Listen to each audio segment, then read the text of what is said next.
So what is sexual harassment? The law is still very unclear as to what exactly would constitute as what is sexual harassment. But essentially it's if the touching is unwanted. Who reported sexual harassment at all, only 15%, 15, not 50, 15% of these victims actually reported sexual harassment to the police. 1, 2, 3, 4, 5, 6, 7, 8, 9, 10, 11, 12, 13, 14, 15, 16, 17. And how many people do we have today? About 30. So 55% maybe. How many of you have actually reported it? Put up your hand. Reported it. So we got reported it. 1, 2, 3, 4. So now we're down to 4 out of 30. So maybe about less than about 10%. How many of you got a successful outcome from reporting it? Put up your hand. Okay. It doesn't matter. You define it. Forget about other people defining what sexual harassment is, success, anything. You define it. Did you have a successful outcome from reporting it? Whatever way that you do. 0.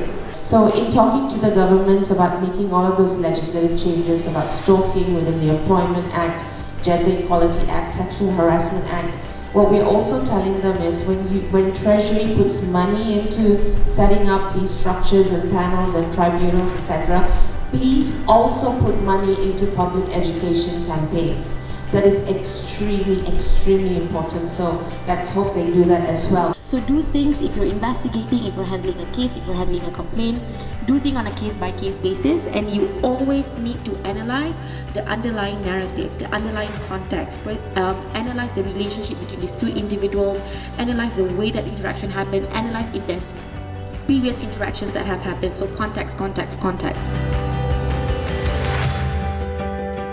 This event is very beneficial for women in workforce, especially as the topic focus for today is sexual harassment. So a lot of people actually never get their voices heard and they have something to share.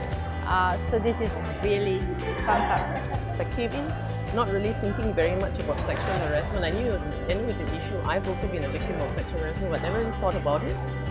And I had no idea about the kind of, I firstly had about the sexual harassment bill, the things that were going on, and then the policies and systems that should be in place.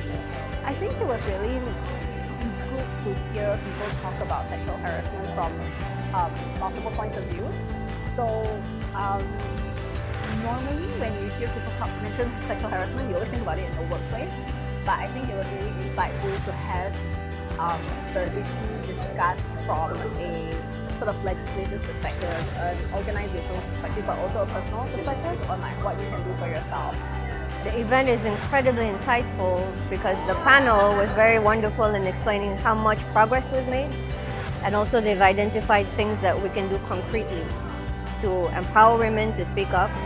For example, know what consent is, know how to express that you are giving consent or that you're not giving consent.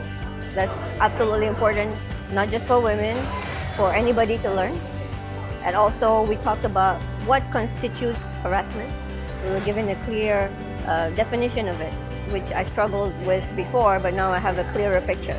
I found the event to be very insightful. I thought the speakers, they gave a lot of substance to the topic of sexual harassment. And I felt that I learned so many new things that I didn't know before about sexual harassment in Malaysia.